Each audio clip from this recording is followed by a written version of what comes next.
Maniniwala ba kayo kapag sinabi ko sa inyo na kaya kong magluto ng itlog gamit ang hairdryer? I don't believe you! Alam mo, Kuya Chris, ang hairdryer para sa buhok, hindi para sa pagkain. Oo nga! At saka wala namang apoy ang hairdryer na yan eh. Oo nga. Paano maluluto ang itlog? Kuya James, ano sa palagay mo, partner? Alam mo, Chris, pagkain yan eh.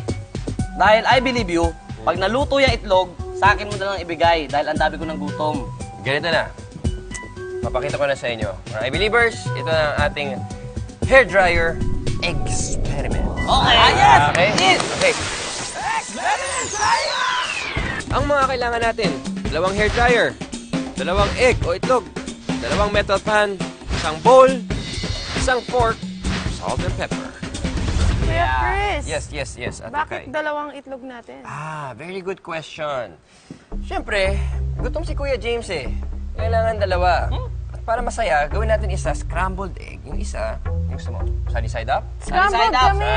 Sunny side Oh, up. sige. Kayo ang gagawa ng scramble. share. Tayo, sunny side up. Ang isa ay hahawak ng hairdryer, yung isa ay hahawakan ang metal pan using the tong. Dahil mainit nga. Okay, so put on your safety gear and scrambled egg. So scrambled egg, paki-break dito and then i-beat yun na lang. Lagyan natin ng gulay para omelette ng mo. Wow, gulay talaga? Para masarap. Manamihan ha? So, ilalagay ko ngayon ang You know. egg dyan. Ito naman. Sunny side up. Isa sa hot May tayo. init, lamig. Walang nakalagay eh. Hey! Ikaw hahawak. Okay na. Okay na. Tapat na natin.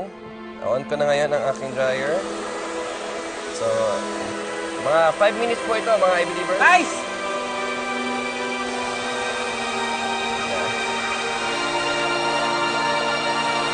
Wow, naluluto na siya! Wow! Paluto na yung sa amin. namin oh! Paluto na yung sa amin. Oh, ang galing. Pwede na to. Okay, pwede na to. Sino ang susubok?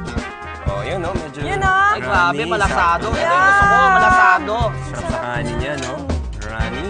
I believe cooking show na tayo. Sige nga, Kuya James. Sarap! Sarap? Grabe, sarap! Thank you! Patikim din! Success ang ating Pwede ba? hairdryer. Pwede ba Sige, tumikim? sure. Sure! Ate Kakay, sarap! Tikmo mo! Subo naman yan. Yun, no? Subong kapatid! Sarap nga, sobra! Sarap, diba? Sarap! Ang unang hairdryer ay naimbento ng French hairstylist na si Alexander F. Godefroy noong 1890. Ang mga handheld hairdryers naman na naimbento noong 1920s ay gumagamit ng heat o init para makapagpatuyo ng buhok. Or in our case, makapagluto ng itlog. Ang kuryente o electrical energy na dumadaloy mula sa saksakan ay pinaiikot ang isang maliit na fan sa loob ng hairdryer at nagiging kinetic energy. Ang ibang electrical energy naman ay tumutuloy at nagpapainit sa mga wires sa loob ng hairdryer at nagiging thermal energy. Ang mainit na hangin na bumubuga palabas ng hairdryer ay umaabot sa init na 130 degrees Fahrenheit. At para maluto ang itlog, kailangan mo lang ng 95 degrees Fahrenheit. I believe.